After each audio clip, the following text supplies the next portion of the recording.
আর বোন বলল সে কাঠ কুড়োতে গেছে জঙ্গল থেকে ভাই, কাঠ বিক্রি করে আসবে, তারপর রুটি খাবো। তো আপনি কি করছেন? নামদেব জিজ্ঞাসা করলেন, আপনি কি করছেন? মেয়েটি বলল, আমি গুরুজির হাতে আঘাত লেগে গিয়েছিল কাল, তার জন্য ব্যান্ডেজ তৈরি করছি। আর নামদেব ভাই, একটু লক্ষ্য রাখুন, আপনি সামনে পিছনে কিছুই দেখেন না। ভগবানকে বেশি দুঃখী করবেন না, গুরুজিকে। কাল আপনার মন্দিরকে ঘোরাতে গিয়েছিলেন ভগবান, গুরুজি, আর ওনার হাতে আঘাত লেগেছে। কাল আপনি সেখানে কেন কেন গিয়েছিলেন? কি উদ্দেশ্য ছিল যাওয়ার ওই মন্দিরে, যখন ভগবান নিষেধ করেছেন যে এইসব মন্দিরে কিছুই নেই, এবং আপনি তবুও সেখানে চলে গিয়েছেন আপনার সম্মান রক্ষার জন্য? গুরুজির হাতে ব্যথা পেয়েছেন, তিনি মন্দির ঘুরিয়েছিলেন। এখন তিনি বিশ্বাস করতে পারছিলেন না যে গুরুজিকে তো সেখানে দেখাই যায়নি কোথাও। জিজ্ঞেস করলেন, তুমি কবে যাবে গুরুজিকে ব্যান্ডেজ মারতে? এখনই যাচ্ছি, আসুন আমার সাথে। নামদেব সঙ্গে গেলেন। গুরুজির দুই হাতে সেই মেয়েটি ব্যান্ডেজ বেঁধে দেয়। তখন নামদেব তার চরণে পড়ে গেলেন যে ভগবান, ভুল করে ফেলেছি আমি। হে পরমাত্মা, ভবিষ্যতে এমন ভুল করব না, আমি আপনার মর্যাদা রক্ষা করব। পরমাত্মা বললেন, পুত্র, যতক্ষণ ভক্তি সঠিকভাবে করবে না এবং মর্যাদায় থাকবে না, এটা ঠিক যে ভগবান সাথে থাকবেন ভক্তের, কাজও চালিয়ে যাবেন, কিন্তু মোক্ষ থেকে বঞ্চিত হবে। একদিন কি হলো, রঙ্কাবঙ্কর অবস্থা খুবই খারাপ ছিল, অসুস্থ হয়ে পড়লেন। সেভাবে তারা কাঠও কেটে আনতে পারছিলেন না। 1-2 দিন আগে খাবার খেয়েছিলেন, তৃতীয় দিন কাঠ কেটে আনতে গেলেন তারা বনে। জঙ্গল থেকে কাঠ কেটে আনতেন তারা, বিক্রি করে অন্যের ব্যবস্থা করতেন, ভক্তি করতেন। নামদেব ভগবানকে বললেন, গুরুদেবকে, যে গুরুজি, আপনার ভক্ত রঙ্কা এবং বঙ্কা খুবই গরিব, তাদের কিছু ধন দিয়ে দিন। পরমাত্মা বলেন, ভাই, টাকা তো দেবো, কিন্তু তারা তো নিতেই চায় না। তারা জেনে গিয়েছে যে এই ধন সম্পত্তি ভালো নয়, প্রকৃত ধন তো তারা সংগ্রহ করছেনই। कबीर सब जग निर्धना धनवंता ना कोय, और धनवंता सो जानिए जिस पर राम नाम धन होए। নামদেব বালক ছিল, শিশু ছিল, বুদ্ধি আমাদের, যতই আমরা ভগবানের সাথে থাকি তারপরও আমরা আমাদের বুদ্ধিমত্তা ব্যবহার করে থাকি। নামদেব বললেন, ভগবান কিছু তো দিন, কেন নেব না? খুবই দুঃখী তারা, 1-2 দিন অনাহারে রয়েছে তারা। আজ কাঠ কেটে আনতে গেছে তারা বেচারা। পরমাত্মা বললেন, চলো আমার সাথে। তো পরমাত্মা একটা ব্যাগের মধ্যে গয়না ভরে নিলেন, গয়না, আভূষণ, সোনার, ভালো, 1 কিলো 2 কিলো মোটামুটি। আর লঙ্কা বঙ্কা কাঠ কেটে আনছিল জঙ্গল থেকে, সেটা রাস্তার মাঝে ঢেলে দিলেন। সেই ব্যাগটিকে খালি করে একটা ঝোপের আড়ালে দুজনে গিয়ে বসলেন, গুরুদেব এবং নামদেব। আগে আগে আগে আগে রঙ্কা যাচ্ছিল তার স্বামী, বঙ্কা একটু পিছনে আসছিল, 100 ফুট দূরত্বে। ধীরে ধীরে, বৃদ্ধ এবং শারীরিকভাবে দুর্বল ছিলেন, মাথায় কার ছিল, ধীরে ধীরে আসছিল। তো রঙ্কা প্রথমে দেখলো সোনা পড়ে রয়েছে অনেকটা। ফিরে তাকালো তার স্ত্রীর দিকে, যে তার মনে যেন কোনো লোভ উৎপন্ন না হয়ে যায়, মহিলাদের তো গহনা খুব পছন্দ। তো সে কি চাইলো যে সেই মাটি দিয়ে, পা দিয়ে মাটি দিয়ে ঢেকে দিই সেই সোনাটার উপরে, যাতে তার স্ত্রী দেখতে না পায়, পাছে তার স্বভাব খারাপ না হয়ে যায় আর তার ভক্তি নষ্ট না হয়ে যায়। এবার তার স্ত্রী দূর থেকে দেখলো যে স্বামী দাঁড়িয়েছে কেন, কি করছে তার পা দিয়ে, কি সমস্যা হলো তার। তাই সে ভালো করে তাকিয়ে দেখলো যে সে তো সোনার উপর মাটি ফেলছে, সে বুঝতে পেরে গেল। সে বলল, চলো, চলে এসো। কেন মাটির ওপর মাটি চাপা দিচ্ছ? চলো চলো, কেন মাটির উপর মাটি ঢালছো? তো সে হাঁটতে শুরু করলো, এ তো দেখে ফেলেছে। সেও এসে গেল, ছেড়ে যেমনকার তেমন চলে গেল, আগে সোনার দিকে তাকালো না। চুলো যাক এইসব সোনা। পরমাত্মা বলেন, কবির ইতনা দিজিয়ে দামে কুটুম সমাবে, साईं इतना दीजिए जा मैं कुटुंब समावे, हम भी भूखे ना रहती थी ना भूखा जावे। कबीर सब जग निर्जना धनवंता ना कोए, धनवंता सो जानिए जिस पर राम नाम धनोए। এখন পরমাত্মা বললেন, বলো ভাই কি করে দেব এদের নামদেব, কেমন করে দেব এদের বলো। পরমাত্মা বললেন, নামদেব তোমার সঠিক জ্ঞান এখনো হয়নি, তাই যে অবস্থা আজ এই ভক্তদের জানি না তোমার কবে হবে সেটা বাছা, এবং যতক্ষণ এই অবস্থায় পৌঁছাবে ততক্ষণ ভক্তি মোক্ষ লাভ করতে পারবে না তুমি। এখনো পর্যন্ত তো তুমি তোমার শুধু পার্থিব সুখ এবং অন্যের লাভের জন্য প্রার্থনা করতে থাকো। এই সব ঘটনাগুলিকে দেখে আরো একবার, কেননা পরমাত্মার সাথে থাকলে কিছু সিদ্ধি, কিছু পূর্বজন্মের অর্জিত সিদ্ধি এসে যায়।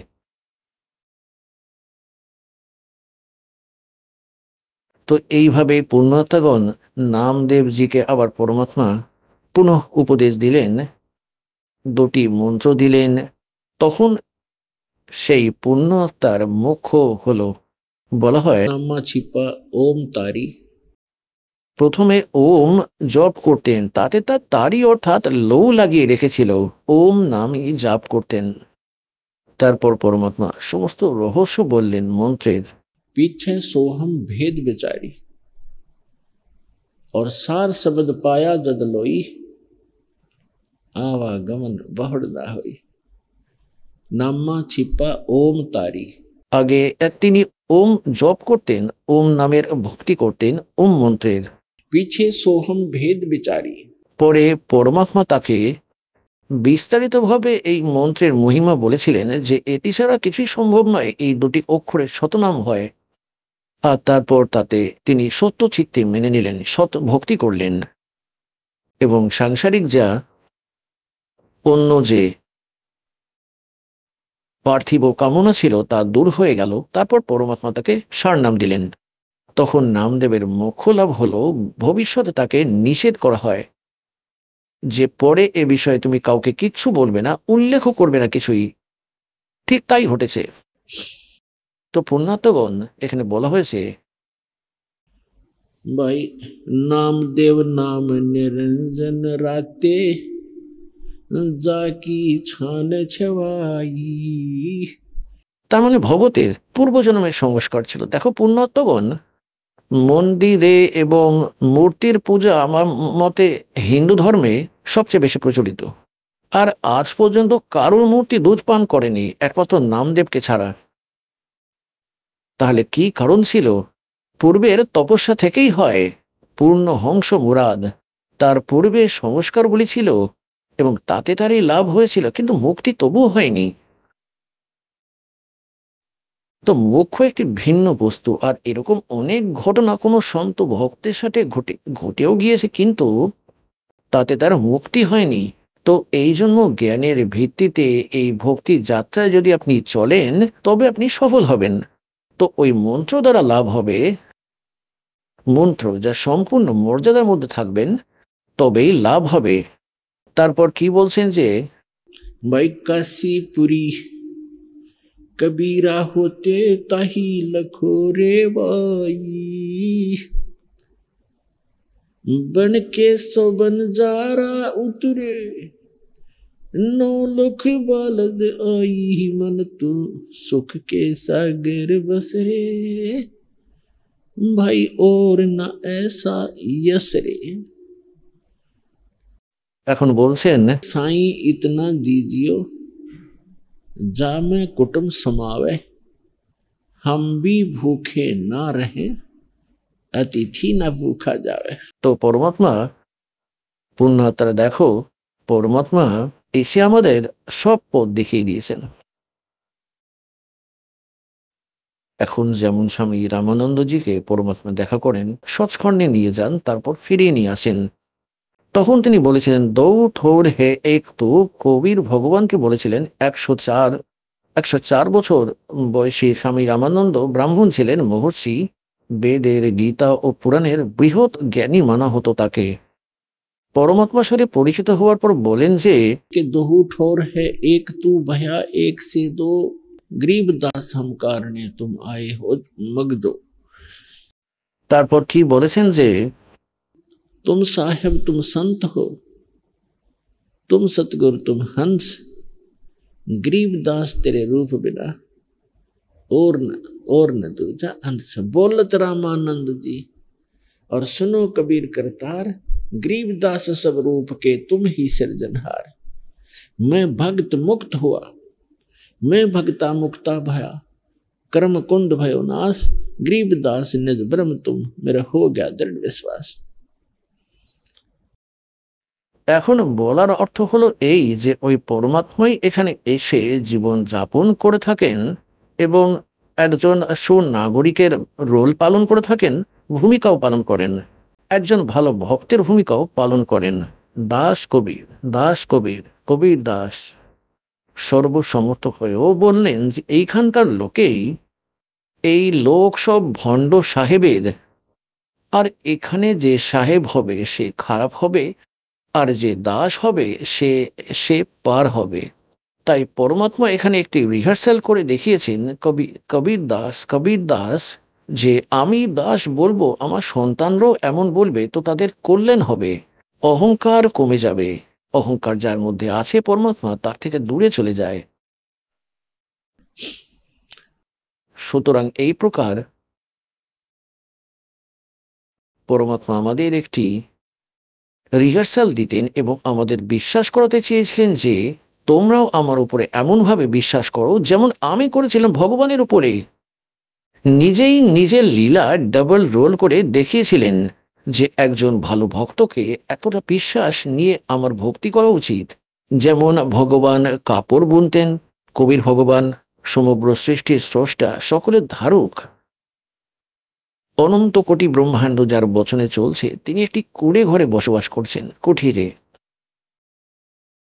আর কাপড় বুনে, সেই কাপড় বুনে যে মজুরি পান তা দিয়েই নিজের সংসার চালান তিনি। পরমাত্মার পরিবারে কে কে ছিলেন? তার কোনো স্ত্রী ছিল না, কারণ বিবাহ করেননি তিনি। নীরু ও নিমা নামে দুজন তাঁতি ছিল, তারা পরমাত্মাকে লহরতারা নামক সরোবরের উপরে পেয়েছিলেন একটি পদ্ম ফুলের উপরে শিশুরূপে। তো সেখান থেকে তারা নিয়ে এসেছিলেন তাকে, ধীরে ধীরে বড় হন তিনি। এরপর তাঁতির কাজ শুরু করে দেন, নিজের পালক মাতা পিতাকে সাহায্য করতে থাকেন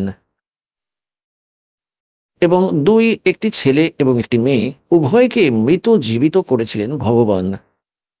10, 12, 13 বছরের ছিল উভয়ই। তো এই দুই বাচ্চাকে নিজের কাছে রেখেছিলেন ছেলে মেয়ে রূপে। এই পরিবার ছিল, এই পরিবার এই জন্যই অপরিহার্য ছিল কারণ দাতা দেখাতে চেয়েছিলেন যে পরিবারের ধারণ পোষণের জন্য নির্বাহ করতে থাকো, ভগবানে কোনো বাধা আসবে না, ভক্তিও করতে থাকো। ভক্তি খুবই সহজ, কাজ করতে করতে नाम उठत नाम बैठत नाम सोत जागबे, नाम खाते नाम पीते नाम से लागबे। তো কবির পরমাত্মা বলেন যে কাপড় বোনার চেয়ে কঠিন কাজ হবে না সম্ভবত। এক এক সূক্ষ্ম সূক্ষ্ম সুতোকে এইভাবে ঢোকানো, ওইভাবে ঢোকানো, এবং সুতো ঢোকাতে ঢোকাতেও জব করতেন তিনি। আর যে মজুরি আসতো সেই তাঁত বুনে, তা দিয়ে তিনি নিজের পরিবারের ভরণ পোষণ করতেন এবং যদি কিছু অবশিষ্ট থেকে যেত তা দিয়ে তিনি ধর্মদানও করতেন, ভাণ্ডারও করতেন তিনি। তো পরমাত্মা বলেন যে देते को हर देत है जहाँ तहाँ से आने, ना दिया वो मांगते फिर परमात्मा सुने ना कान। কবি সাহেব বলেন যে चौच भर ले गई नदी न घटो नीर, दान दिए धन घटे नहीं कह रे साहिब कबीर। তো এইভাবে পরমাত্মা বলছেন যে দান অবশ্যই করা উচিত। যেমন আপনি মন্ত্র জাপ করছেন, মন্ত্র জাপকে মনে করুন আপনার বীজ, আর এই দান ধর্ম 5টি যজ্ঞ যা আপনাকে করতে হয়, এটি ওই ভক্তিরূপী বীজকে উদ্ভিদ ও বৃক্ষরূপে রূপান্তরিত করতে সেচের কাজ করে। তাই সেই সেচও বাধ্যতামূলক। তার মানে দান এবং 5টি যজ্ঞ প্রয়োজন। একটি যজ্ঞ ধর্মের, দ্বিতীয় যজ্ঞ ধ্যানের, তৃতীয় যজ্ঞ হবন, চতুর্থ যজ্ঞ প্রণাম, এই এবং পঞ্চম জ্ঞানের। তো জ্ঞান যজ্ঞ এই সৎসঙ্গ। ধর্মযজ্ঞ আপনারা টাকা দেন, দান দেন, এখানে ভান্ডারা হয়, লাখ লাখ মানুষ, শিশু, ক্ষুধার্ত, বৃদ্ধ, দূর থেকে আসা বৃদ্ধরা। কারণ এখানে কেউ খাবার খেতে আসে না, ব্যক্তিরা ভগবানের জন্য আসে। আর ভগবানের জন্য যে আসে সে ভক্ত। আর ভক্তকে যে খাবার খাওয়ানো হয়, যে সুবিধা দেওয়া হয়, যেমন এখানে সব সুবিধা আছে, কিছু ম্যাট, কিছু ফ্যান, জল, বাথরুম, স্নান, ধোয়া, খাওয়ার, সব সুবিধাই আছে। তাই ভক্তের জন্য যে সেবা করা হয় তা ভিন্ন। এমনিতেই দরজায় কোনো ব্যক্তি এলে তাকে খাবার খাওয়ালে তো লাভই হয়, কিন্তু ভক্তের আরো বেশি, ভগতের কাছ থেকে আরো বেশি লাভ হয়। তাই এখানে যারা আসেন, যারা সৎ ভগত, সৎ সাধক, সে দুঃখী ব্যক্তিরই আসেন এখানে। তো এখানে ভান্ডারা চলতে থাকে। আসার সাথে সাথে সমস্ত আত্মা তৃপ্ত হয়, সমস্ত সন্দেহ এবং সমস্যা দূর হয়ে যায়। তো আপনার করা এমন একটি দান আপনাকে অনেক অনেক উপকার দিয়ে থাকে। তাই বলা হয় একটি যজ্ঞ ধর্মের, দ্বিতীয় যজ্ঞ ধ্যানের এবং তৃতীয় যজ্ঞ হবনের। ধ্যান যজ্ঞ যেমন একটি যজ্ঞ ধর্মের, ধর্ম এখানে আসেন, ভোজন ভান্ডারা সকল সুবিধা পান, জলও আছে। তারপর ধ্যান অর্থাৎ ভগবান, আপনি এখানে এলে শুধু ভগবানেরই স্মরণ থাকে। এখানে আলোচনা হয় শুধুমাত্র ভগবানের বিষয়েই। এখানে আসার পরে যদি কোনো অপদার্থ এদিক ওদিকের কথা বলে তাহলে সে ভক্ত নয়, অথবা বালক, প্রথম দ্বিতীয় শ্রেণীর বাচ্চা, তো এদিক ওদিকের কথা বলতেই পারে, যারা প্রথম দ্বিতীয় বা তৃতীয়বার এসেছে। তাই তার সাথে পুরনো ভক্তদের উচিত একটি দুটো কথা তাদের শুনে, কেউ দুঃখের কথা বললে তার দুঃখের কথা শুনে তারপর তাকে বলুন যে ভাই আপনি মন্ত্র করুন। গুরুজি বলেন ভক্তি করতে থাকুন। সুতরাং এখানে আসলে মালিকেরই প্রতি ধ্যান থাকবে। এটি ধ্যানযোগ্য, কোনো হঠযোগ নয়। এবং তৃতীয় যজ্ঞ হবনের, এখানে জ্যোতি প্রজ্বলন করা হয় ভগবানের, একেই হবন যজ্ঞ বলা হয়, তা হলো হবন যজ্ঞ। এবং চতুর্থ যজ্ঞ প্রণাম, এখানে সবাই প্রণাম করে ভগবানকে। অহংকার নষ্ট হয় আপনার, এবং আপনি অনেক অনেক পুণ্য প্রাপ্ত করেন প্রণাম যজ্ঞ থেকে। এবং পঞ্চম যজ্ঞ হলো জ্ঞানের, আধ্যাত্মিক মার্গের জ্ঞান এখানে দেওয়া হয়ে থাকে, সৎসঙ্গ শোনানো হয়। তাই 5টি যজ্ঞ বাধ্যতামূলক। এই ভক্তিরূপী গাছটিকে, এই ভক্তিরূপী ফলনকে সফল করার জন্য। তাই এইভাবেই পুণ্যাত্মাগণ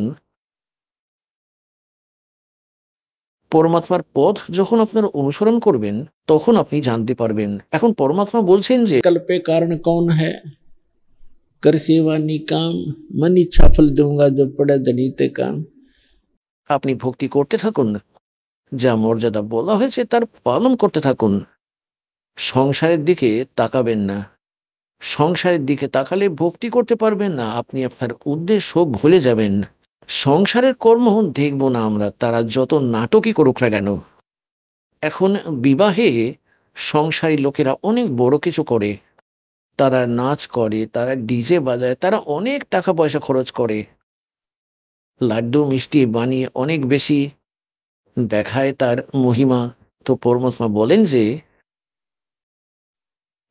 এই ধরনের যে প্রথা আছে বিবাহের এবং পরবর্তী লেনদেনের, তা ভক্তদের পছন্দ নয়। ভক্তির পথে বাধা এগুলি, এবং ভগবান রুষ্ট হন। যেমন আপনি দেখছেন যে এই আগের দিন ওই ডিজে বাজাচ্ছিল, ছেলের বিবাহ ছিল, পরের দিন বিয়েতে যাচ্ছিল, ছেলেটাও মারা গেল, 4-5 জন আরো মারা গেল ওই গাড়িতে দুর্ঘটনায়। আগে ডিজে বাজছিল, এখন সেখানে খোল বাজানো হচ্ছে, মাথা ঠুকছে, হাহাকার করছে। এখন বাজায় ডিজে, ছাড়িয়েই ডিজে। পরমাত্মাকে ভয় করে চলো, প্রতিটি পদক্ষেপে সতর্ক থাকো। আর ভগবানকে খুশি রাখতে হবে আমাদের যদি এই নোংরা পৃথিবীতে বাস করতে হয়। তাই যেভাবে ভগবান খুশি থাকবেন সেইভাবেই থাকো, তাহলে এইসব দুর্ঘটনা এড়ানো যাবে। সাথ দেবেন ভগবান আপনার এবং আপনার সন্তানদের। তাই আমরা এইসব ফালতু কাজ করব না। সাধু ভগত পছন্দ করেন না এটা। সাধারণ সমাজ যাই করুক সেই দিকে তাকানো উচিত নয় আমাদের। না যৌতুক দেব না নেব, কারণ আমাদের সংস্কার জড়িয়ে যাচ্ছে তাতে। আর শেষ হবে না, আমাদের অবসান ঘটাতে হবে এইসব আচার অনুষ্ঠানের।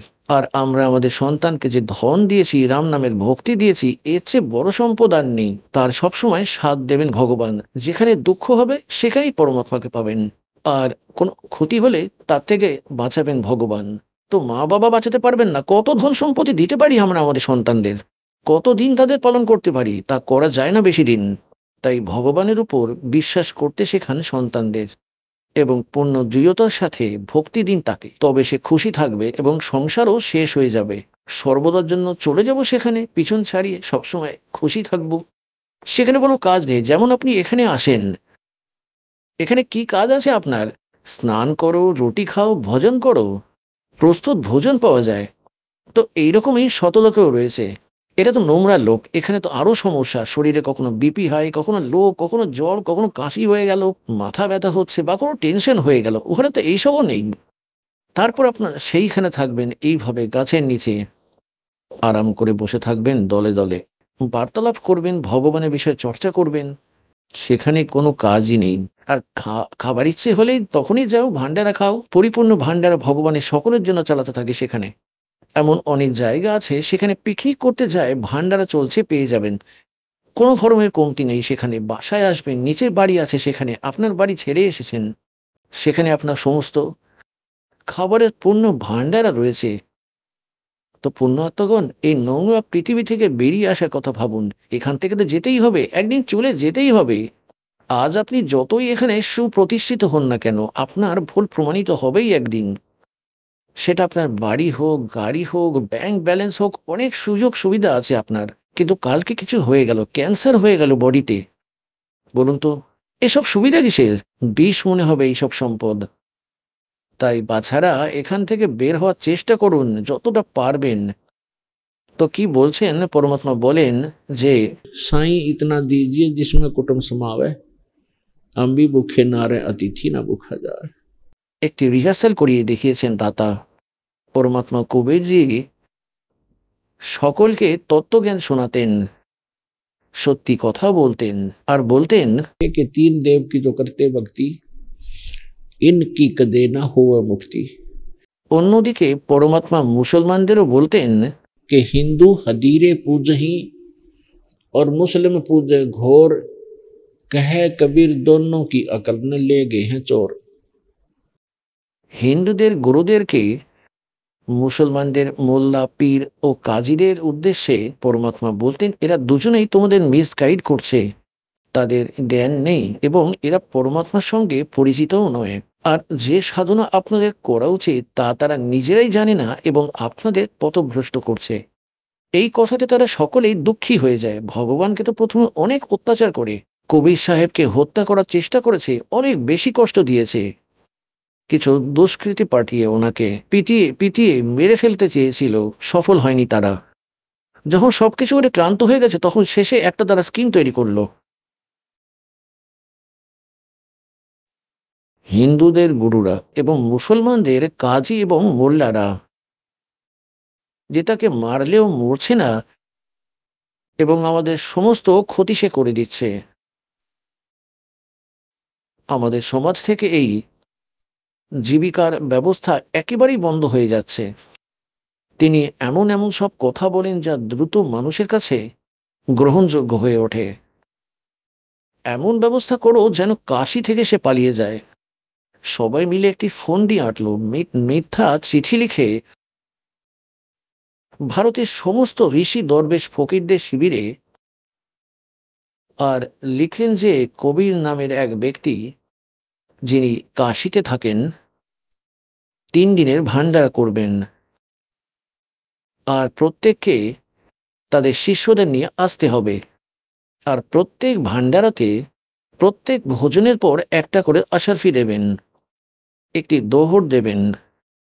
অশরফিটি সোনার, অর্থাৎ 10 গ্রাম সোনা একবারে দেবেন।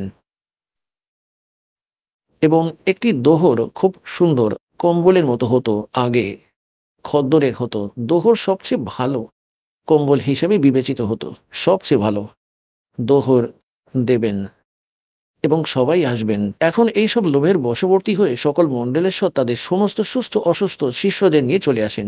বলার উদ্দেশ্য এই যে নির্ধারিত তারিখ যা রাখা হয়েছিল, ওই দিন 18 লক্ষ সাধু সন্ত আর কাশীর সকলেই একত্রিত হয়ে গিয়েছিল, রান্না বন্ধ করে দিয়েছিল। তারা সকলেই সেই কাশীর বাজারে, কাশীর শহরের আশেপাশে বাইরে ওই উপস্থিত হলেন। রবিদাসজি খুব ভোরবেলায় চলে এলেন বেড়ানোর জন্য। তিনি জিজ্ঞাসা করলেন, ভাই মহাত্মাগণ, আজ কি কোনো সমাবেশ রয়েছে? তার আগে আরও এক দুজনকে জিজ্ঞাসা করেছিলেন মহাত্মাদের, বাইরে থেকে আসা ব্যক্তিদের, যে আপনারা কেন এসেছেন? তো তারা উত্তর দিল, ও হে কাশীবাসী, আপনি কোন জগতে বাস করেন আমাদের জিজ্ঞাসা করছেন? আপনি কি জানেন না যে কবির নামের কোনো ব্যক্তি রয়েছে, কবির তাঁতি, আর সে ভান্ডারা করবে, সেই জন্য আমরা এসেছি। রবিদাসজি ভাবলেন কেউ গোলমাল করেছে, এই অকেজ লোকেরা কেউ গন্ডগোল করেছে, মিথ্যা চিঠি পাঠিয়েছে হয়তো। বললেন, আপনার কাছে কি কোনো চিঠি গেছে? রবিদাসজি জিজ্ঞাসা করলেন যে হ্যাঁ, সবাই বলছে যে চিঠি পৌঁছেছে আমাদের কাছে। এই দেখুন, চিঠি আছে আমাদের কাছে। 3 দিনের ভান্ডারা রয়েছে, এবং প্রত্যেক ভান্ডারাতে প্রত্যেক ভোজনের পরে একটি করে আশারফি পাওয়া যাবে, একটি করে দোহর পাওয়া যাবে। রবিদাসজি তো বুঝে গেলেন যে এইগুলো চালাকি ওই সেই মানুষগুলোর। এরা তো সফল হয়ে গেল আজ নিজেদের চালে। রবিদাসজি পৌঁছালেন সেই কবির সাহেবের কুটিরে, আর গিয়ে পুরো ঘটনা খুলে বললেন। তো কবির সাহেব বললেন, এসো, বসো ভক্ত, শিকল এঁটে ভিতরে বসে পড়ো। আরে ভাই, এরা তো বাঁচতে দেবে না, আমাকে হয়রান করবেই করবে, কারণ এরা এরা তো জগৎকে বিভ্রান্ত করতে চায়। আর আমার উদ্দেশ্য এদের হাত থেকে বাঁচা, এবং এরা অনেক, আমি একা। আর আজ আজ আজ আজকের এই দিনটা আমাকে কাটাতে হবে। আর রবিদাস, রাতে আমি আমার সন্তানদের, আমার মাতা পিতাকে, পালক মাতা পিতা, পালিত সন্তানদের সাথে নিয়ে এই শহর ছেড়ে চলে যাব। ওরা চায় যে এখান থেকে পালিয়ে যাক, এরা স্বস্তি অনুভব করবে, আমি এখান থেকে চলে যাব। এখন এরা তো দুঃখী করবেই করবে। বসো, তুমি বসে যাও এখানে। ভিতরে বসালেন, ভিতর থেকে দরজা বন্ধ করে দিলেন। ওইদিকে পরমাত্মা গেলেন শতলোকের পথে। কবির সাহেব এক রূপে সেখানে বসে ভজন করতে দেখা যাচ্ছে তাকে। আর সেখান থেকে টেলিফোন করে দিলেন উপরে, যে তৈরি করো 9 লাখ ষাঁড়ের উপর রান্না করা খাবার, আশারফি, মোহর, দোহর সব কিছু প্রস্তুত করো। সেখানে পৌঁছায় তো 9 লাখ ছাড়ো, অসংখ্য ষাঁড় বানিয়ে ভগবানের জন্য ষাঁড় হয়ে দাঁড়ালেন হংস ভগত, এবং তাদের উপর বোঝাই করা সমস্ত বস্তু। আর বললেন, নিয়ে যান যত খুশি ভগবান, আপনার আদেশ অনুযায়ী প্রস্তুত। এর মধ্যে 9 লাখ ষাঁড়ের উপর ভর্তি জিলিপি, কচুরি, পুরি, হ্যাঁ, সব কিছু, লাড্ডু, বরফি, বালুশাহী আর দোহর, মোহর সব কিছু ভরে নিয়ে কাশীর চৌপর বাজারে তাঁবু লাগালেন, টেন্ট, সাদা ধরনের তাঁবু। 9 লাখ ষাঁড় ও তার সঙ্গে 9 লাখ ভক্ত, এক এক দুই দুই সেবাদার আসছে। 2-3 লাখ ভক্ত ছিল, 9 লাখ তো নয়, 2-3 লাখ ভক্ত ছিল। আর শতলোক থেকে আসে তারা সবাই যাযাবর ছদ্মবেশে, এক যাযাবরের রূপ ধারণ করে, স্বয়ং পরমাত্মা অন্য রূপ ধারণ করে, কেশবের রূপ ধারণ করে, এবং সেখানে তাঁবুতে বসলেন আর ভোজন শুরু করে দেন। অন্যদিকে শেখ তকি নামের একজন ধর্মগুরু ছিলেন রাজা সিকান্দার লোদির।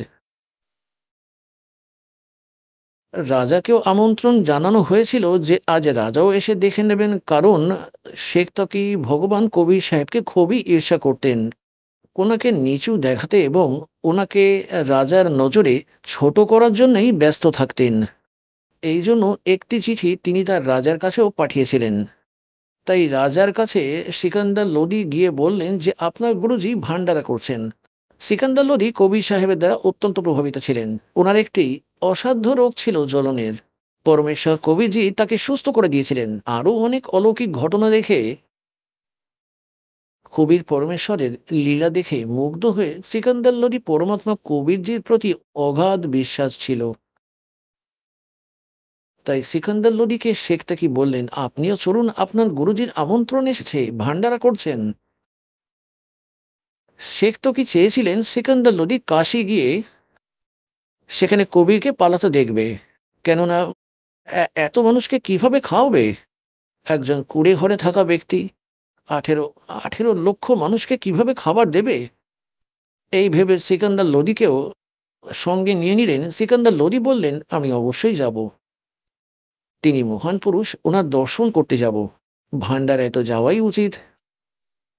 গিয়ে দেখে শেখ তাকি ভেবেছিল সকলে ক্ষুধার্ত বসে চিৎকার করবে আর কবির নিশ্চয়ই পালিয়ে যাবে। ওখানে কি দেখলেন, সেখানে তো ভান্ডারা চলছে এবং জয় জয়কার হচ্ছে কবির ভগবানের।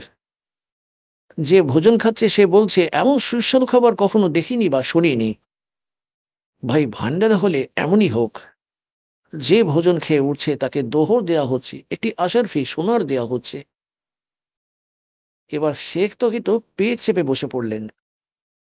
কিভাবে এই বজ্রপাত হলো, এত টাকা সে কোথা থেকে আনলো, কোথা থেকে আনলো এই ভান্ডারা। তো সিকান্দার লোদি পৌঁছলেন যেখানে পরমাত্মা অন্য রূপে বসেছিলেন, কেশব রূপে, বাঞ্জারা রূপে। তাকে জিজ্ঞেস করলেন, আপনি কে? সিকান্দার লোদি রাজাকে জিজ্ঞাসা করলেন, আপনি কে? কবিজির সাথে আপনার কি সম্পর্ক, কি রিলেশন আপনার? তখন কেশব রূপে বিরাজমান ভগবান বললেন, কবিরজি আমার পাগড়ি বদলালো বন্ধু। আর আমার কাছে ওনার একটা মেসেজ গেছিল যে একটা ছোট ভান্ডারা আছে, কিছু মালপত্র নিয়ে এসো। তাই তার চাকর হাজির হয়ে গেছে। এবার শেখ তাকির পায়ের নিচের মাটি সরে গেল যে এ তো একে ছোট ভান্ডারা বলছে। 18 লক্ষ মানুষ খেতে শুরু করেছে, লাড্ডু, জিলিপি আর কচুরি, যা চাইছে খাবার তাই হাজির হচ্ছে, আর আশার ফি দিচ্ছে, দোহর দিচ্ছে, একে ছোট ভান্ডারা বলছে। তো তখন সিকান্দার লোদি জিজ্ঞাসা করলেন, ভগবান কোথায়? কবির সাহেব আসেননি? তো কেশব রূপে বিরাজমান ভগবান বললেন, তার সেবক যে বসে আছে, এটা ওনার ইচ্ছে, যখন খুশি আসবেন। তখন সিকান্দার লোদি ভাবলেন, দর্শন করব, আগে দর্শন করে আসি। কুঠিরে পৌঁছে গেলেন হাতির ওপর বসে, সঙ্গে দেহরক্ষী রয়েছে। গিয়ে দরজায় টোকা দিলেন। রবিদাস ওদিকে বসে, ভগবান একরূপে সেখানেও বসে আছেন কুটিরে।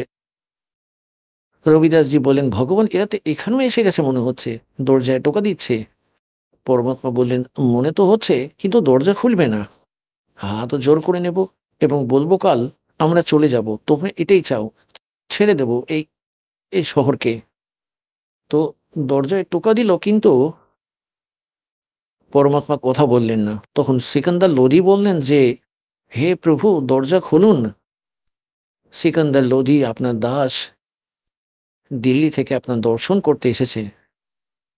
তো ভিতর থেকে বললেন ভগবান কবির সাহেব যে, হে রাজন, আমি দরজা খুলব না, আমার সাথে খুব খারাপ কাজ করেছে এই লোকেরা, আমার কাছে আমার পরিবারকে খাওয়ানোর মতো রাতের খাবারটুকুও নেই। 18 লক্ষ মানুষ বাইরে উপস্থিত হয়েছে বলছে, মিথ্যা চিঠি লিখে রেখেছে, লেখা আছে যে ভান্ডারা করবে কবির সাহেব, দোহর দেবে, মোহর দেবে। প্রভু, আমি তাদের উপর খুব বিরক্ত। আজ আজ আজ আজ আজ আমি আজকের দিনটা কাটাবো, আর আজ রাত্রে সবাইকে নিয়ে পালিয়ে যাব এখান থেকে। তখন সিকান্দার লোধি বললেন, পরবর্তীকার, এই দাস আপনাকে চিনতে পেরেছে, আপনি অন্য কাউকে ভ্রমিত করতে পারেন, এই দাসকে নয়। হে ভগবান, আপনি কি লীলা করেছেন, একবার গিয়ে দেখুন দাতা, আপনাকে দেখতে আগ্রহী লোকেরা। তারা বলছে, কে সেই মহাপুরুষ যে এত সুন্দর ভান্ডারার আয়োজন করেছে, একবার অন্তত দর্শন তো দিক। হে পরমাত্মা, একবার চলুন তো আপনি, দরজা খুলুন প্রভু, আপনার দাসের প্রতি দয়া করুন। তখন কবির সাহেব বললেন, খোলো রবিদাস, এখন তো সব ঠিকই রয়েছে। সিকান্দার লোদি দণ্ডবৎ প্রণাম করলেন চরণে মুকুট সহ, আর কবির সাহেবের কাছে প্রার্থনা করলেন। তো পরমাত্মা স্বীকার করলেন তার প্রার্থনা আর চলতে শুরু করলেন। যেমনই কবির সাহেব কুটির থেকে বের হলেন, আকাশ থেকে ফুলের বর্ষণ হতে শুরু করলো ভগবানের উপরে। আর রবিদাসজিকে এবং কবির সাহেবকে সিকান্দার লোদি নিজের হাতিতে বিরাজমান করলেন উপরে। রবিদাসজি চাবর করছিলেন ভগবান কবির সাহেবের উপরে। তখন সিকান্দার লোদি বললেন, ভক্ত, তুমি তো প্রতিদিনই সেবা করো, আজ দাসকে সেবা করার সুযোগ দাও। দিল্লির বাদশাহ ভগবানের উপর একজন সেবকের মতো চাবর করছেন, আর সেখানে কবির সাহেব বসে আছেন, আর রবিদাসজিও উপরে বসে আছেন হাতির সেই অম্বারিতে। আর হাতি পুরো মেলায় প্রবেশ করে যায়। সবাই জিজ্ঞাসা করছে কবিরকে, কেউ বলে সিকান্দার লোদি। রাজা যার উপর চবর করছেন তিনি এই পরমাত্মা, উনি সেই কবির সাহেব। পুরো মেলা জুড়ে বিচরণ করে পুণ্যাত্মগণ আবার সেখানে ফিরে এলেন, যেখানে পরমাত্মা অন্য রূপে বসেছিলেন, কেশব রূপে। এবং সেখানে যখন পরমাত্মা কবিরজি হাতি থেকে নেমে তাঁবুতে প্রবেশ করতে শুরু করলেন, তখন আপনা আপনি একটি পালঙ্ক আসলো শতলোক থেকে, সাদা। আর তার উপরে সাদা আসন বিছিয়ে দেওয়া হলো। চারিদিকে হিরে এক পান্না জড়ানো ছিল, তার মতোই চমকাচ্ছিল, এমন লাগছে চারিদিকে দেখতে দেখতে। আর পরমাত্মা তার উপর বিরাজমান হয়ে গেলেন। টেনকে চারিদিক থেকেই খুলে দেওয়া হলো। আর অন্ততপক্ষে এটা যেন 24 ঘন্টা পর্যন্ত পরমাত্মা আর অন্য রূপে বসে কেশব একে অপরের সঙ্গে কথা বললেন, আর লক্ষ লক্ষ মানুষ সৎসঙ্গ শুনলেন ভগবানের। সেটা তো অজুহাত ছিল, ওনার সন্তান, সকলের পালন তিনিই করে থাকেন। ভান্ডারা কাশির হোক বা ঘরে ঘরে খাওয়ানো হোক, তিনিই খাওয়ান। আর সেই অজুহাতে তাদের একত্রিত করার ছিল, কারণ পরমাত্মার জন্য যারা বের হয়েছেন সাধু সন্ত ভক্ত, তারা আশ্রমে থাকুক বা বাড়িতে ভক্তি করুক, তারাই ভক্ত। এবং পরমাত্মা তাদের সন্ধান করেছেন, তাদের পথভ্রষ্ট করে রেখেছিল এই বিপথগামী সাধুরা। তাই সেখানে পরমাত্মা একটি তীরে অনেক স্বীকার করে দিলেন, নিজের শক্তি দেখালেন। ভক্ত এমনই হওয়া উচিত, ভগবান ভক্তকে এত সমর্থন করেন। আর সেখানে সৎসঙ্গ শুনলেন, লক্ষাধিক মানুষ দীক্ষা নিলেন কবির ভগবানের কাছে এবং তাদের ভবিষ্যৎ উজ্জ্বল করলেন। এখন যখন সব কাজ হয়ে গেল, সকলকে ভোজন করিয়ে দিলেন, অবশিষ্ট মালপত্র ও তাঁবুকে গুটিয়ে ষাঁড়ের উপরে সকল যাযাবর যারা শতলোক থেকে এসেছিল রওনা দিল। যখন গঙ্গা নদী পার করতে শুরু করলো, তখন গঙ্গার জল হাঁটু সমান হয়ে গেল, অন্যথায় এটি পূর্ণ ছিল। সবাই পার হয়ে গেল। সিকান্দার লোদি দাঁড়িয়ে আছে, শেখ তাকি দাঁড়িয়ে আছে, কেশব ও পরমাত্মা কবিরজিও সেখানে দাঁড়িয়ে আছেন। আরও কয়েকশো দেহরক্ষী রাজার সাথে উপস্থিত ছিল। এখন সেখানে কি হলো, কিছুক্ষণ পর সিকান্দার লোদি বললেন যে, কেশব, আপনি যান, আপনার ষাঁড় নিশ্চয়ই অনেক দূরে চলে গেছে, নইলে দেরি হয়ে যাবে। সে চলে গেছে। যখন কিছুক্ষণের মধ্যেই দেখলো সামনে নদীর ওপর দাঁড়িয়ে থাকা দেখা যাচ্ছিল দূর পর্যন্ত। 9 লক্ষ ষাঁড় খুব একটা কম নয়। কিন্তু কিছুক্ষণ পর দেখলো তো সেখানে কেউই ছিল না, না ষাঁড় ছিল না যাযাবর ছিল। তখন পরমাত্মাকে জিজ্ঞাসা করলেন, কবিরজি, ওরা সবাই কোথায় গেল? যাযাবর ও ষাঁড় কোথায় গেল সেই সব বাছারা? ভগবান বললেন, हर में हर के दास हैं, दासन के हरिपास। পরমাত্মার সন্তান ছিল, শতলোক থেকে এসেছিল, শতলোকে চলে গেছে।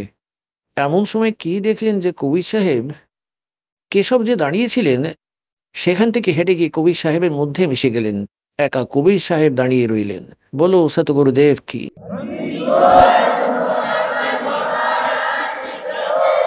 তো পুণ্যাত্মাগণ, এখানে পরমাত্মা বলছেন, साईं इतना दीजिए जिसमें कुटुंब समावे, और हम भी भूखे ना रहे, अतिथि ना भूखा जाए।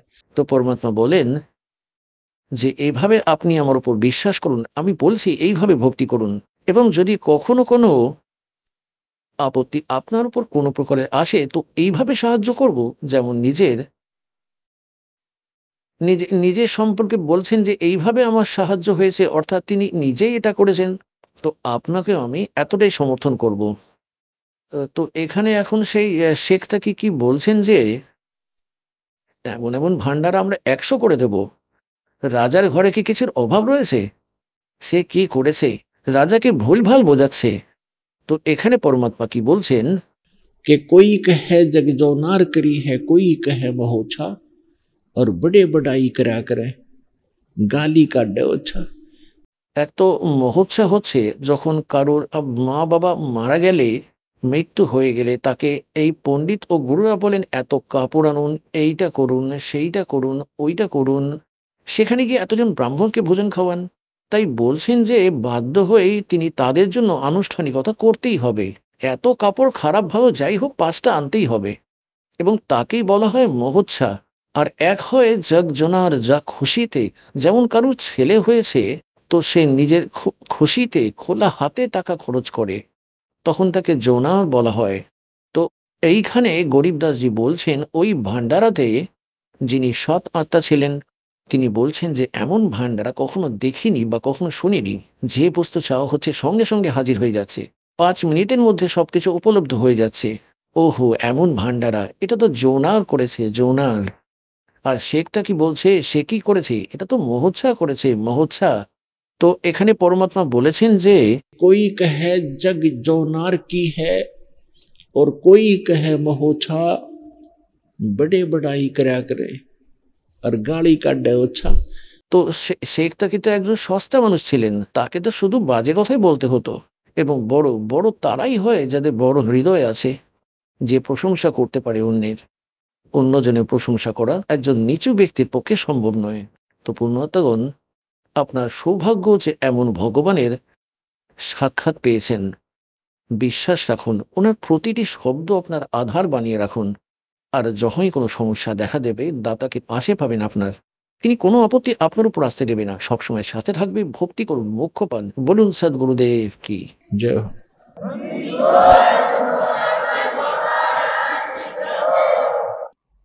পরম পিতা পরমাত্মা পূর্ণব্রহ্ম, সমগ্র ব্রহ্মাণ্ডের স্রষ্টা, কুলের মালিক, কবির দেব, কবির সাহেব, কবির পরমেশ্বরজির অসীম কৃপায় আপনারা অল্প কিছু আত্মা পরমাত্মার দরবারে হাজির হয়েছেন।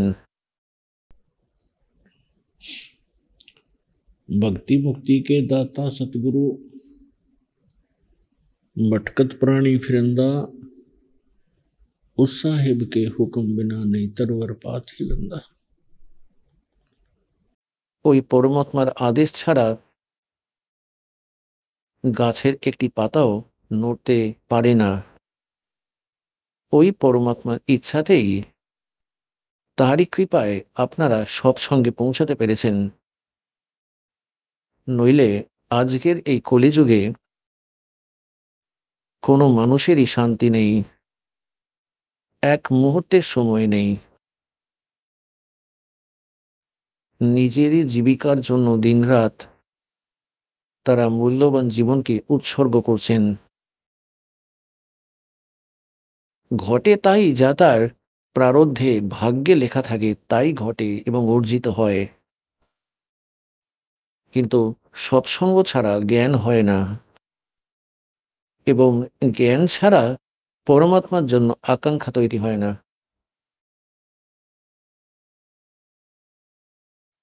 সৎসঙ্গে বহু পুণ্যকর্মী মানুষ উপস্থিত থাকেন। আপনি সেই প্রাণীদের মধ্যে একজন। আপনি সেই পুণ্যভাগী প্রাণীদের মধ্যে একজন, যাদের উপর পরমাত্মার অসীম কৃপা রয়েছে। আপনি সেই স্থান পেয়েছেন, সেই জ্ঞান পেয়েছেন, আপনি সেই ভগবান পেয়েছেন যার জন্য আমরা এতদিন আকুল ছিলাম। ঋষিমুনিরা তাদের সমগ্র জীবন উৎসর্গ করেছেন, রাজারাও তাদের রাজ্য ছেড়ে দিয়েছেন, জঙ্গলে গিয়ে ভক্তি করবার জন্য সারা জীবন নিবেদন করেছেন। কিন্তু তারা এই জিনিসটি পায়নি যা আজ আপনি খুব সহজেই পেয়ে যাচ্ছেন। ধন্য আপনি, এবং ধন্য আপনার মাতা পিতা, যাদের থেকে আপনার জন্ম হয়েছে। কারণ ভালো আত্মার জন্ম ভালো মাতা পিতার কাছ থেকেই হয়। তো পুণ্যাত্মাগণ, শত শত ধন্যবাদ জ্ঞাপন করুন পরম পিতা পরমেশ্বর কবিরজির প্রতি, যে হে দাতা, আপনি কিভাবে দয়া করেছেন, এই অজ্ঞানীকে জ্ঞান দিয়েছেন, পাপীদের পাপ নাশ করার বিধি বলেছেন, পদ্ধতি বলেছেন। আমরা যুগ যুগ ধরে নিজেদের এই অন্তঃকরণরূপী পোশাকের ময়লা থেকে, গন্ধ থেকে, পাপ থেকে পালিশ করে রেখেছেন, ঢেকে রেখেছেন। এর উপর অনেক পাপের স্তূপ রয়েছে। এখনো পর্যন্ত আমরা এই পাপকে ধ্বংস করার যে উপায় তা এখনো খুঁজে পাইনি। এখন সেই শতনাম এবং সারনাম আপনি প্রাপ্ত করেছেন, প্রাপ্ত হবেন, পাবেন, যার ফলে আপনার যুগ যুগের পাপও বিনষ্ট হবে, আপনি নির্মল হবেন, আর ভক্তিতে ধনী হয়ে আপনি সেই স্থানে পৌঁছে যাবেন যেখান থেকে আপনি বিচ্ছিন্ন হয়ে আছেন। আপনি সেই সুখকে, যা শতলোকে আপনি পেয়েছিলেন, সহজেই পেয়েছিলেন। কোনো কিছুর অভাব ছিল না, কোনো বস্তুর সেখানে কোনো কমতি ছিল না।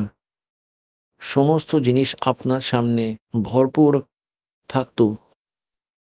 আর এই মনের এমন একটা অভ্যাস, যখন এ সুখী হয় বাজে কথা বলা শুরু করে এবং সেই সুখী জায়গাটিকে ছেড়ে যাওয়ার জন্য যথাসাধ্য চেষ্টা করে।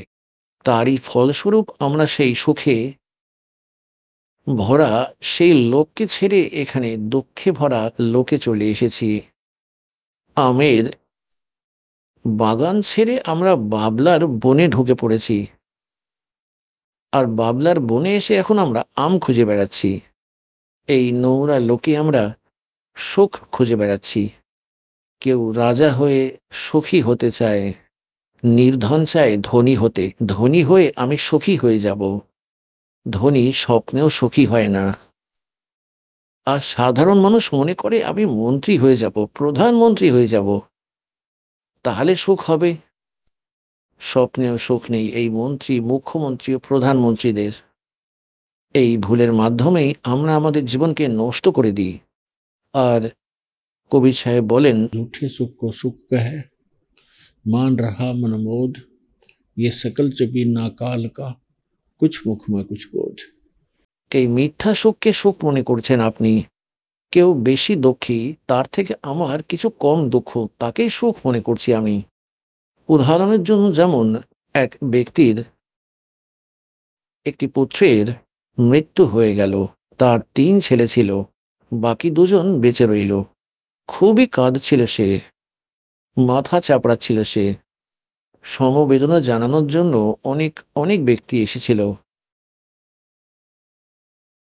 আর শোকার্তদের মধ্যে এমন এক ব্যক্তি ছিল যার একটিমাত্র পুত্র ছিল, এবং সেও কিছুদিন আগেই মৃত্যুপ্রাপ্ত করেছিল। তাই অন্যান্য সান্ত্বনাকারীরা বললেন, দেখো ভাই, এই ব্যক্তিকে দেখেই তুমি কিছুটা শান্ত হয়ে যাও। তোমার তো 2 ছেলে এখনো বেঁচে রয়েছে, একজনেরই মৃত্যু হয়েছে। আর দেখো, এনার একটাই ছেলে ছিল, আর তারও মৃত্যু হয়ে গেল, এনাকেও সন্তুষ্ট থাকতে হয়েছে। তাই ওই ব্যক্তি কিছুটা স্বস্তি পেল, কান্না বন্ধ করে দিল, এই ভেবে যে এর থেকে তো আমি সুখী আছি, কারণ আমার তো 2 ছেলে এখনো বেঁচে রয়েছে। ওনার তো একমাত্র ছেলে ছিল, সেও তো মারা গিয়েছে। তো এখানে পরমাত্মা বলছেন, আমরা একটু একটু দুঃখকে, সামান্য দুঃখকে সুখ হিসেবে বিবেচনা করছি অন্যের তুলনায়। যদি আমরা একটু দুঃখী হই, তো একে আমরা সুখ বলে মনে করি, যে আমি এর থেকে তো আমি সুখী রয়েছি, তাই এটা সুখ নয়। এটিতে একটি বিকল্প, যে আর কোনো উপায় নেই আমাদের কাছে। আমরা বাধ্য আমাদের মনকে এভাবে বোঝানোর জন্য। এর এর বিকল্প হলো এই যে পরমাত্মার নাম জপ করো, সৎ ভক্তি করুন, ভগবানকে ভয় করুন, পাপ থেকে দূরে থাকুন, কারণ আত্মাকে দুঃখ দেবেন না, কারণ আত্মা পরমাত্মার অংশ। আর কারণ আত্মা দুঃখী হলে ভগবানও দুঃখী হন। তাই চিন্তা, বচন ও কর্ম দ্বারা কখনোই কারোর আত্মাকে কষ্ট দেওয়া উচিত নয়। সম্ভব হলে স্বস্তি দিন, আর যদি স্বস্তি দিতে না চাইলে, কাউকে সুখ দিতে না পারলে কখনো কষ্ট দেওয়ার কথা ভাববেন না, স্বপ্নেও ভাববেন না। সেই জন্যে সৎসঙ্গে এসে আপনাকে জ্ঞান দেওয়া হয়, সমাধান বলা হয়, ভগবানকে বলা হয়ে থাকে, প্রকৃত নামকে বলা হয়ে থাকে, যার দ্বারা আপনি মোক্ষ পাবেন। পুণ্যাত্মগণ, যে জগতে আপনি বাস করছেন তা কাল ভগবানের লোক। এতদিন পর্যন্ত আপনার কিন্তু কোনো জ্ঞানই ছিল না। ভগবানের ভক্তির আকুলতায় কত রকম পূজা করছিলাম, অনেক রকম করছিলাম, আর যেখানেই আমরা যেতাম সেখানে লাখো মানুষের ভিড় হতো। হনুমানজির কাছে গেলাম, বালাজি গেলাম, সেখানেও একই রকম। বৈষ্ণোদেবীর কাছে গিয়েছিলাম, সেখানেও এই রকমই লক্ষ লক্ষ মানুষ। অন্য কোনো তীর্থস্থানে যাই, হাজার হাজার সংখ্যায় ভক্তরা সেখানে অনেক অনেক ভক্তি নিয়ে যায়। তাই আমরা সবাই মনে করি যেহেতু এখানে এত বেশি ভক্তের সমাগম হচ্ছে, তাই এই সাধনা একেবারেই ঠিক। সেই জন্য আমাদের কোনো অবজেকশন নেই। সুতরাং এখন জানতে পারি এই পরমাত্মা দেওয়া জ্ঞান থেকেই, সেই তত্ত্বজ্ঞান থেকে, যা ঈশ্বর প্রদত্ত। এটাই প্রকৃত জ্ঞান। এটি যদিও আমাদের পুরনো জ্ঞানের বিপরীত মনে হতে পারে, কিন্তু এটি সত্য। আমরা এই মিথ্যাকেই মেনে নিয়েছি, তাই সত্য কিছুদিনের জন্য আমাদের হজম হয় না, ভালো লাগে না। এর উপায় হলো এই যে সেই সত্যকে বারবার শোনা উচিত। মিথ্যা জ্ঞান আমরা অনেক শুনেছি, তাই এটি আমাদের হৃদয়ে বসে গিয়েছে, কোনো আপত্তিই ছিল না। তাই এই তত্ত্বজ্ঞানকে, সত্যজ্ঞানকে বারবার শুনলে পুরনো যে রং তা সমাপ্ত হয়ে যাবে, নতুন রং প্রদর্শিত হবে। এবং এটি সত্য, এটি কিন্তু কখনোই মুছে যাবে না। ওটা মিথ্যা ছিল, ওটি দ্রুত ধ্বংস হয়ে যাবে। অসত্য দ্রুতই নষ্ট হয়ে যায়।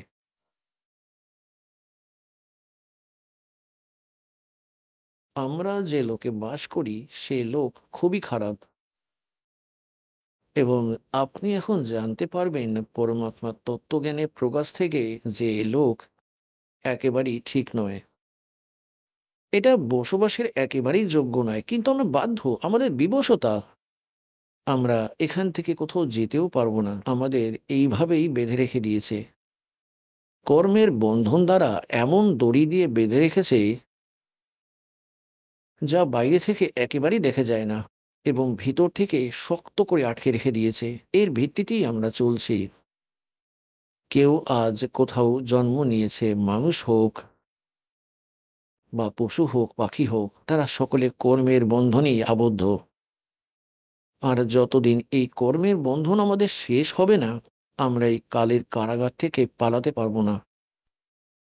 এই কালের কারাগার থেকে মুক্ত করার জন্য স্বয়ং পরমাত্মা আসেন, আমাদের প্রকৃত জ্ঞান দিতে চান। কিন্তু আমরা অজ্ঞানতায় এতটাই পরিপূর্ণ যে আমাদের যে ধর্মগুরুরা হয় তারাও সমান অজ্ঞানী হয়। আর যার কারণে আমরা পরমাত্মাকে চিনতে পারি না। কারণ আমরা যে কোনো জ্ঞান কোথাও থেকে শুনে থাকি আমাদের জ্ঞানের বিপরীত, তার সমাধানের জন্য আমরা আমাদের গুরুজির কাছে যাই, এবং গুরুজির সেই জ্ঞান আছে যা তিনি আমাদের বলেছেন। আপনি যদি তাকে অন্য জ্ঞান শোনান যে আমি এইরকম শুনেছি, তাহলে সে অবিলম্বে অস্বীকার করবে যে এই ধরনের কোনো জ্ঞান নেই, তারা সবাই মিথ্যা বলছে। এখন শিষ্যের কাছে কোনো বিকল্প নেই, গুরুজি যা বলেছেন ঠিকই আছে, তিনি হয়তো সত্যই বলছেন। তো এই কারণেই আজ পর্যন্ত আমরা আমাদের ভগবান থেকে এবং এই তত্ত্বজ্ঞান থেকে অপরিচিত এবং বঞ্চিত রয়েছি। এখন পরমাত্মা দয়া করেছেন,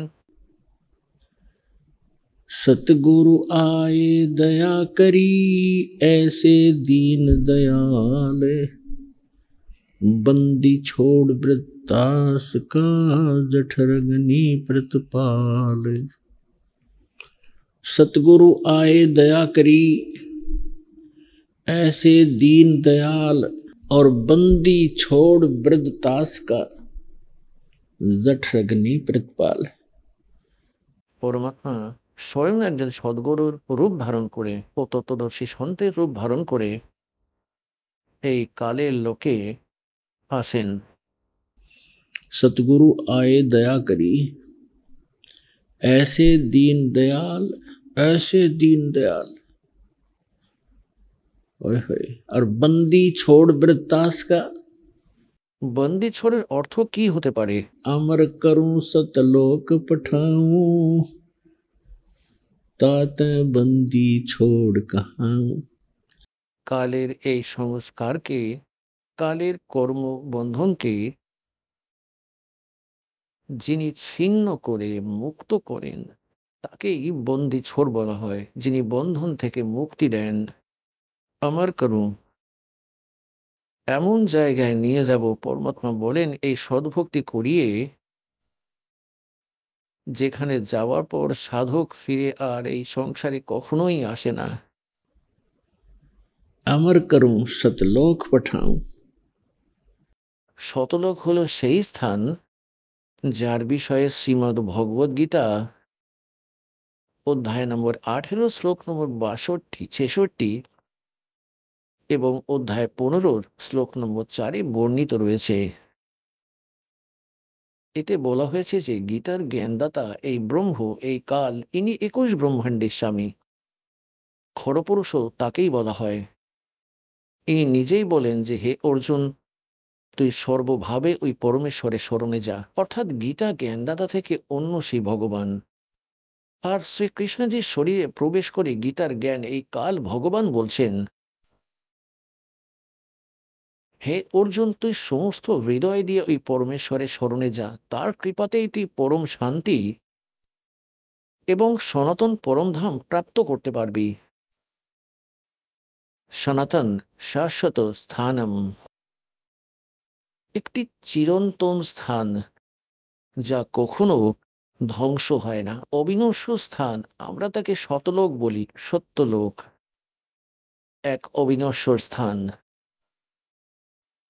গীতা অধ্যায় নম্বর 15 শ্লোক নম্বর 4 বলা হয়েছে, তো তত্ত্বদর্শী সন্তের প্রাপ্তির পর তত্ত্বজ্ঞানরূপী অস্ত্র দিয়ে অজ্ঞানরূপী অন্ধকারের গিট কেটে দিয়ে তারপরেই পরমেশ্বরের সেই পরমপদের সন্ধান করা দরকার, যেখানে যাওয়ার পর সাধক আর কখনোই ফিরে এই সংসারে আসে না। আর গীতার জ্ঞানদাতা নিজের অবস্থান ব্যাখ্যা করতে গিয়ে একথা বলেছেন। গীতা অধ্যায় 2 শ্লোক 12, গীতা অধ্যায় নম্বর 4 শ্লোক নম্বর 5 এবং 9, গীতা অধ্যায় নম্বর 10 শ্লোক নম্বর 2 স্পষ্ট বলেছেন যে, অর্জুন, তোর আর আমার অনেক জন্ম হয়েছে, সেই সব কিছু তুই জানিস না, আমি জানি। আমার জন্ম এবং কর্ম অলৌকিক। আমার উৎপত্তিকে গীতা অধ্যায় নম্বর 10 শ্লোক নম্বর 2 বলা হয়েছে, আমার জন্মকে, আমার উৎপত্তিকে এই ঋষিরা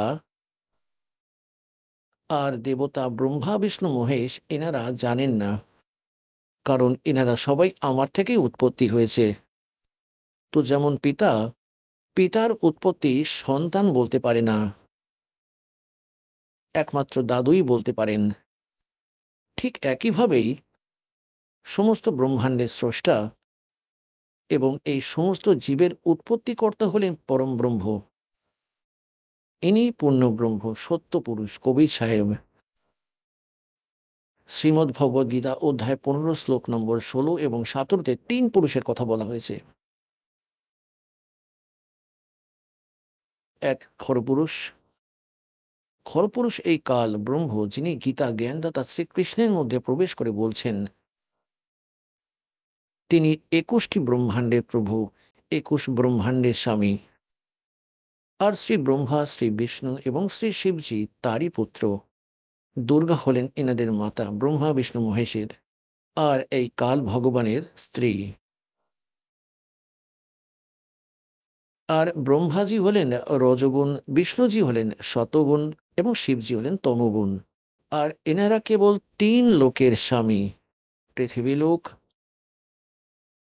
পাতাল লোক এবং স্বর্গলোক। এই 3টি লোকের এক একটি বিভাগের নিজ নিজ গুণের মালিক এনারা। রজগুণ বিভাগের ব্রহ্মাজি, শতগুণ বিভাগের বিষ্ণুজি, তমগুণ বিভাগের শঙ্করজি। মাত্র 3 লোকের এক ব্রহ্মাণ্ডে।